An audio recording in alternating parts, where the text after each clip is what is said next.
Praise the Lord. வாழ்வை வளமாக்கும் தேவ வார்த்தை மத்தேயு எழுதின சுவிசேஷம் 7ஆம் அதிகாரம் 12ஆம் வசனம்.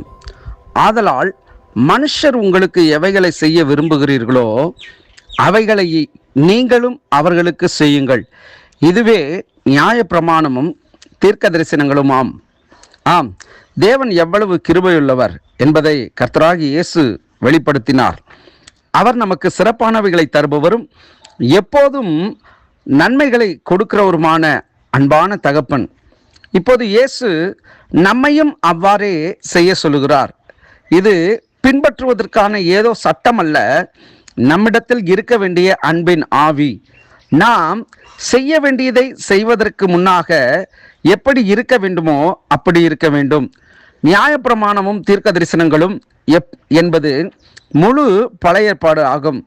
5:17 நியாயப்பிரமாணத்தையான தீர்க்க தரிசனங்களை ஆனாலும் அழிக்கிறதற்கு வந்தேன் என்று எண்ணிக்கொள்ளாதீங்கள், அழிக்கிறதுக்கல்ல நிறைவேற்றுவதற்கே வந்தேன் என்று இயேசு கிறிஸ்து சொல்லுகிறதை இங்கே நாம் பார்க்கிறோம். விசேஷமாக இந்த நாளிலே இந்த வார்த்தையை நான் இப்படியாக தியானிக்கிறேன். நாம் ஒருவரிடத்தில் பெற்றுக்கொள்வதற்கு எவ்வளவு ஆசையாக, வாஞ்சையாக, கருத்தாக இருக்கிறோமோ அதுபோல நாமும் மற்றவர்களுக்கு செய்கிறதற்கு அதுபோல நாம் காணப்பட வேண்டும். இன்றைக்கும் ஒரு சிலர் இப்படிப்பட்ட காரியங்களை பின்பற்றுகிறார்கள். ஒரு சிலரை நானும் பார்த்திருக்கிறேன்.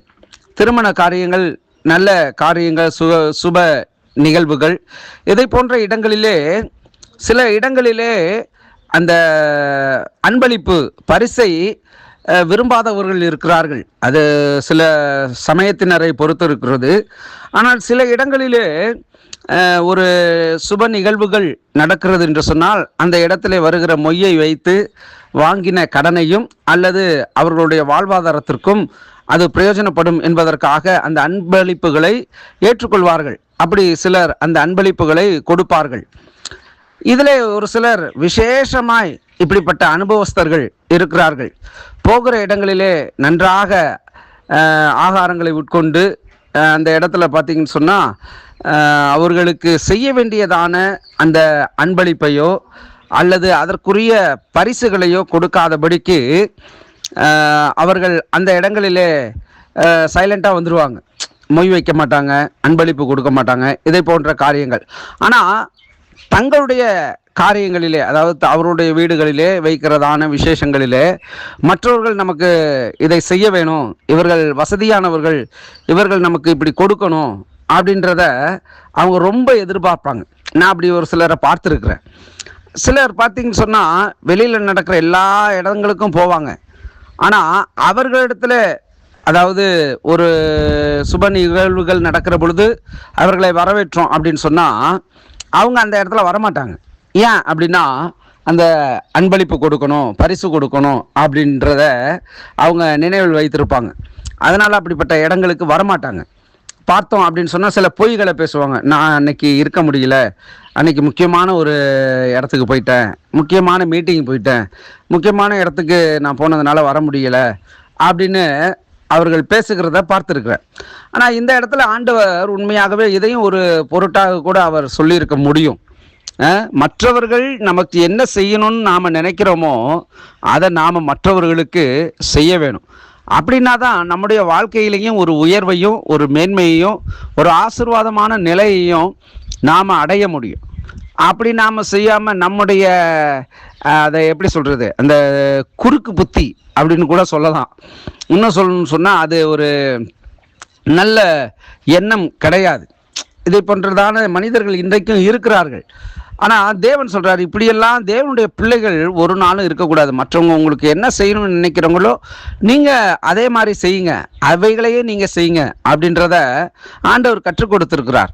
நாமும் கொடுத்து பழகுவோம். நிச்சயமாக நம்முடைய வாழ்க்கையில் அநேகர் நாம் எதிர்பார்த்திருக்கிறாத இடத்துல கூட நமக்கு சில நன்மைகள் கடந்து வரும். என் வாழ்க்கையெல்லாம் அதே மாதிரி தான். ஒவ்வொரு காரியங்களையும், சின்ன காரியமோ பெரிய காரியமோ, நான் மனுஷரிடத்தில் கேட்கவே மாட்டேன். ஆண்டவரிடத்தில் கேட்கிற பொழுது என்னுடைய தேவைக்கு மிஞ்சி, என்னுடைய நான் வேண்டுதல் செய்கிற காரியத்திற்கு மிஞ்சி என் தேவன் எனக்கு கொடுக்கிறவராக இருக்கிறார்.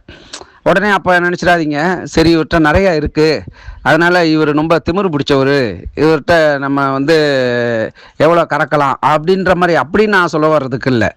தேவனுடைய பிள்ளைகள் நாம் கொடுக்குறவர்களாக இருந்தால் நம்மளை தேடி கொடுக்குறவர்கள் வருவாங்க. அது சின்ன காரியமோ பெரிய காரியமோ நிச்சயமாக நாம் ஆசீர்வதிக்கப்பட்ட ஜனங்களாக இந்த பூமியில் வாழ்வோம். அது தேவனுடைய பிரியம். நம்ம கொடுத்து பழகுற பொழுது நிச்சயம் சொல்லுவாங்க, இறைக்கிற கிணறு ஊறும் அப்படின்னு சொல்லி. அதுபோல் நம்முடைய வாழ்க்கையில் கொடுத்து பழகி நம்ம வாழ்ந்தோம் அப்படின்னு சொன்னால் நம்முடைய வாழ்விலேயும் நமக்கு கொடுக்கக்கூடிய நபர்களை தேவன் ஏற்படுத்துவார். கர்த்தர் நிச்சயமாக உங்களை ஆசீர்வதிப்பார். ஜெபிப்போம். பரிசுத்தமுள்ள நல்ல தகப்பனே, நம்முடைய வார்த்தையின்படியாக மற்றவர்கள் எங்களுக்கு என்ன செய்யணும்னு நாங்கள் விரும்புகிறோமோ நாங்களும் அது போல் மற்றவர்களுக்கு செய்ய எங்களுக்கு உதவி செய்யுங்க. இந்த நாளிலே ஆண்டவரை பெற்றுக்கொள்கிறவர்களாய் மாத்திரமல்ல கொடுக்கிறவர்களாகவும் எங்களை நீங்கள் மாற்றும்படியாய் ஜெபிக்கிற ஏழைகளுக்கு, திக்கற்றவர்களுக்கு, தேவை உள்ளவர்களுக்கு, ஆண்டவரே ஸ்தோத்திரம், குறைவு காணப்படுகிற நபர்களுக்கு ஆண்டவரே நாங்கள் உதவி செய்ய எங்களுக்கு உதவி செய்யும். நிச்சயமாக எங்கள் தேவன் நீர் எங்களை ஆசீர்வதித்து பெருக பண்ணுகிறவர். இந்த நாளிலே எங்களை நீர் நடத்துகிறதற்காய் நன்றி. கிறிஸ்து இயேசுவின் நாமத்தில் ஜெபிக்கிறேன் நல்ல பிதாவே. ஆமேன், ஆமேன். God bless you.